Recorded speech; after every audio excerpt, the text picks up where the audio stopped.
Bonjour porteuse de vie, bonjour mesdames, bonjour aux futures mamans. Bonjour les mamans, j'espère que vous allez bien et je vous souhaite la bienvenue sur la chaîne Les Porteuses de Vie. Cette chaîne est consacrée à la féminité, la maternité et la spiritualité. J'aimerais également envoyer tout mon soutien à toutes celles qui s'apprêtent à donner la vie, à toutes celles qui mènent actuellement une grossesse. Demeurez sous l'abri du Très-Haut. Et reposez-vous à l'ombre du Tout-Puissant, que Dieu renouvelle vos forces, vos capacités, qu'il vous couvre de toutes ses bénédictions. Aujourd'hui, je n'oublie pas non plus mes futures mamans, à vous toutes qui passez actuellement par l'épreuve de l'attente. Voilà, je prie que Dieu exauce vos prières au-delà de vos attentes, que Dieu prête attention à vos cris, parce que quand le juste crie, l'Éternel l'entend. L'Éternel est juste et fidèle, que je prie vraiment que l'Esprit du Seigneur vous visite, qu'il visite vos entrailles comme il avait fait pour Marie. Oui, le Dieu que nous prions n'a pas changé. Il est le même hier, aujourd'hui et demain. Vraiment, je prie que Dieu honore votre foi, votre endurance, parce que vous lui faites confiance, qu'il honore votre foi au nom de Jésus-Christ.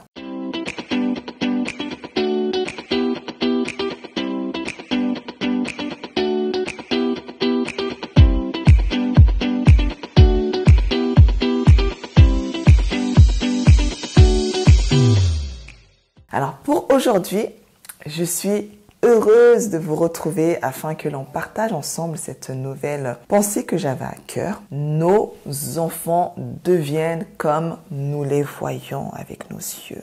Nos enfants se voient avec nos yeux de parents, nos yeux d'éducateurs. Nos enfants deviennent comme nous les visualisons. Nos enfants prennent de l'assurance. Nos enfants gagnent confiance en eux et développe des capacités en fonction de nos regards. Oui, même dans le quotidien, vous pouvez apercevoir qu'une personne vous aime ou ne vous aime pas à travers son regard. Vous pouvez voir parce que le regard ne trahit pas. À travers le regard d'une personne, on peut voir si cette personne nous aime, cette personne a confiance en nous, on peut le voir. Donc, en l'occurrence, pour nos enfants, ils auront tendance à développer leur potentiel en fonction du regard que nous posons quotidiennement sur eux. De ce fait, donc, pour élever une progéniture de confiance, une progéniture qui est solidement confiante, qui est solidement ambitieuse, une progéniture qui aura cette facilité à développer des rêves, des visions, à être challengé, il nous faudra, nous parents déjà, dans un premier temps, améliorer notre attention visuelle. Nous devons absolument et nécessairement voir nos enfants avec les yeux de la confiance, avec les yeux d'amour, avec les yeux de paix. Oui, la paix peut se transmettre à travers le regard.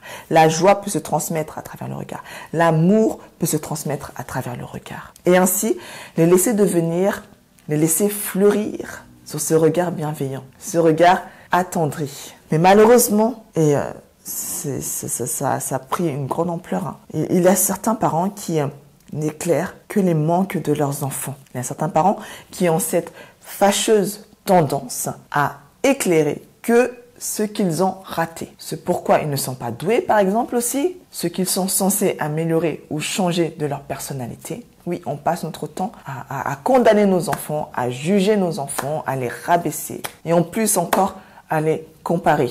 Les comparaisons là n'ont plus finir entre frères et sœurs et entre les enfants externes, de notre voisin, des enfants externes. Comparaison plus. Et sachez les porteuses de vie que ce regard négatif, ce regard qui minimise, ce regard noir et mauvais, ce regard qui diminue a un impact sur nos enfants. C'est très destructeur, c'est très nuisible. Et sans oublier les parents qui veulent absolument faire revivre leur enfance à leurs parents. Ces parents qui cherchent constamment à retourner dans le passé.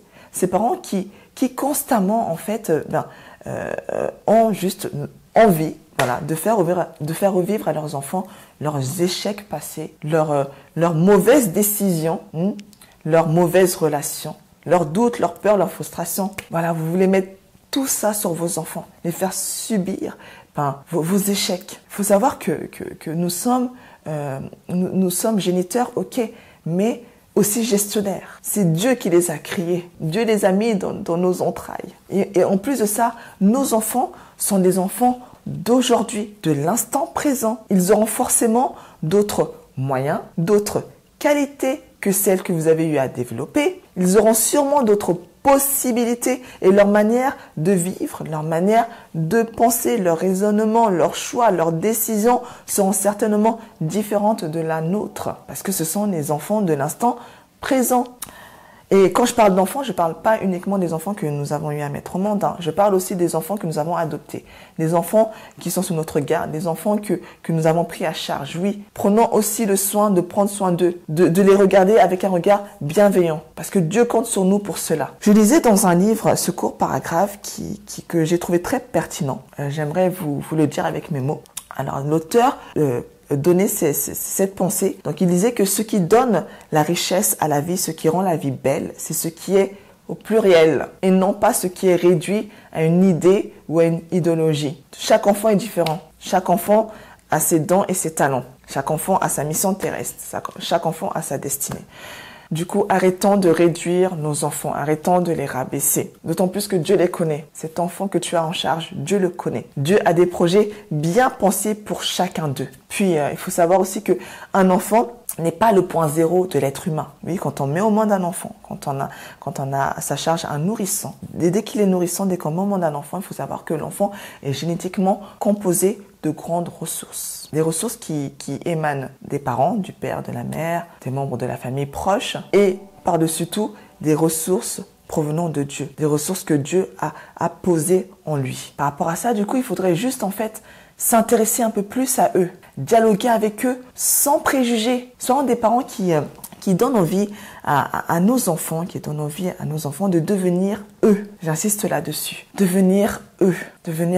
Et plus encore devenir ce que Dieu attend d'eux. Et non nous. Parce que chaque enfant a sa destinée. Un enfant qui est pris au sérieux. Un enfant à qui on apportera des soins, à qui on apporte des soins quotidiennement.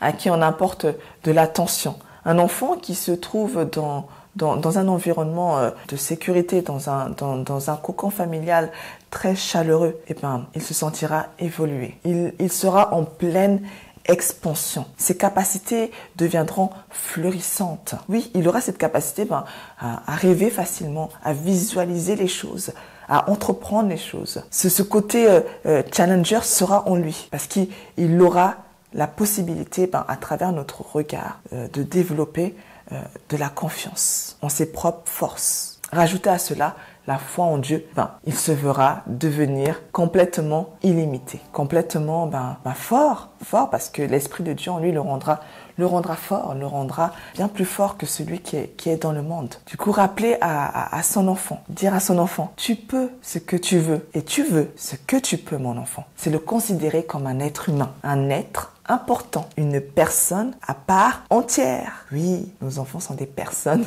sont des êtres humains. Et non pas comme tout simplement un être inférieur comme ça qu'on a mis au monde, un être qui a tout simplement besoin d'une éducation, de quelques codes moraux, de le nourrir, de l'habiller, et puis c'est tout. Non, c'est bien plus que ça être parent. Et Dieu compte sur nous. Dieu veut collaborer avec nous. Il faut prendre le temps de discuter avec nos enfants. Dire à son enfant, je t'aime mon enfant pour ce que tu es. Ça c'est beau, ça c'est merveilleux. Je sais que dans notre communauté, en tout cas, nos parents peut-être, certains parents ont eu du mal à dire je t'aime. Du coup, avec nos enfants, on a peut-être du mal aussi à le faire parce que on a tendance à redonner que ce qu'on a vécu. Mais avec Dieu, c'est possible. Oui, il faut dire je t'aime. Ton enfant a besoin d'entendre le mot je t'aime. Que le mot je t'aime commence par toi. N'attends pas que ton enfant aille entendre à l'extérieur je t'aime. Non, que ça commence par toi, porteuse de vie. Je pense que chacune de nous a la possibilité de temporiser, d'exercer la compréhension, d'exercer la maîtrise de soi, d'exercer la patience et la douceur. Bien sûr, on a eu à faire des erreurs. Mais il faut pas rester dans nos erreurs. Et quand la pression aura tendance à monter, quand ça montera là, quand la situation paraîtra difficile à gérer, quand tu te sentiras tellement dépassé, quand nos nerfs deviennent tendus, quand nos nerfs deviennent tellement tendus. Eh ben, n'oublions pas ce verset qui se trouve dans le livre de Matthieu. Matthieu chapitre 11, versets 28 à 30, qui dit « Venez à moi, viens à moi, porteuse de vie, venez à moi, vous toutes qui êtes fatiguées et chargées, et je vous donnerai du repos. Prenez mon joug sur vous et recevez mes instructions. Car je suis doux. L'Éternel est doux. L'Éternel veut nous instruire. L'Éternel veut nous apprendre pas mal de choses en lien avec la maternité, en lien avec la parentalité, en fonction de notre famille. Parce que chaque enfant est différent. Mes enfants ne sont pas vos enfants ne sont pas mes enfants. Et ce verset rajoute aussi que vous trouverez du repos à vos âmes. Tu trouveras du repos à ton cœur, à tes pensées. Oui, décharge-toi. Quand c'est trop lourd, décharge-toi sur Dieu. Son joug est tellement doux. Son fardeau est léger. Dieu ne reste pas dans la condamnation comme les hommes. Non, Dieu nous veut du bien. Il suffit juste de reconnaître ton tort et de lui dire, Seigneur, j'en peux plus, j'arrive pas, je sais pas faire. Et là, l'Éternel agira. L'Éternel, l'Esprit de Dieu te communiquera la bonne manière, les bonnes stratégies à mettre en place pour l'éducation de tes enfants. Avec une grande évidence, Dieu peut nous soulager. Il veut nous aider à mener une belle maternité. Il veut nous encourager à vivre une parentalité durable et positive. C'est possible. Ça marche pas que chez les autres. Chez toi aussi, ça peut marcher. Je prie vraiment que dans cette nouvelle lumière naisse un nouveau regard. Un nouveau regard sur nos enfants et sur l'immensité qu'ils sont capables à atteindre. Faut pas les négliger. Dieu compte sur nous. Prenons soin de nos enfants. Sur ces derniers mots, je nous encourage vraiment à entrer en résonance avec le rythme de nos enfants. Valorisons nos enfants, quelles que soient leurs difficultés, quelle que soit leur lenteur ou voilà leur façon d'évoluer. Valorisons-les constamment. Et vous verrez qu'au fur et à mesure, ils prendront confiance en eux et ils deviendront des grands, oui, des grands, parce qu'ils sont appelés à être la tête et non la queue. Des lumières pour en éclairer plusieurs autour d'eux.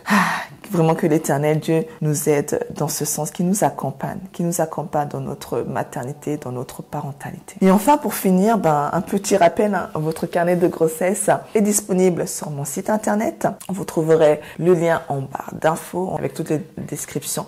Et j'ai récemment mis en place un cahier de coloriage ludique et pratique, puisqu'il offre la possibilité d'apprendre les chiffres de 1 à 10, et de mémoriser 10 versets de la Bible qui sont faciles à apprendre. Oui, parce que ça aussi, c'est de notre devoir que d'initier nos enfants à la spiritualité, à la parole de Dieu, porteuse de vie. Tu es le premier pasteur de tes enfants. Tu es la première évangéliste de tes enfants. N'attends pas le dimanche uniquement d'aller à l'église pour transmettre la connaissance. Toi aussi, ça part de toi, ça part de la maison. Toi aussi, tu peux le faire. Et en plus de ça, prendre le temps de partager la parole de Dieu avec les enfants, ça nous maintient dans la parole de Dieu. Voilà, je pense à toutes celles qui se sont déconnectées à la parole de Dieu. Le faire pas à pas quotidiennement avec vos enfants vous permettra de vous reconnecter à cette présence, vous permettra de rester constamment à la parole de Dieu. Donc n'hésitez pas à faire un tour sur mon site internet. Vous trouverez toutes les informations en barre d'infos une fois de plus et vous aurez l'occasion de télécharger ce fichier et de voir le carnet de grossesse. Du coup, j'espère vivement que cette vidéo vous sera utile et je vous dis à très bientôt pour une nouvelle thématique. Demeurez abondamment bénis, mes chères porteuses de vie. À bientôt.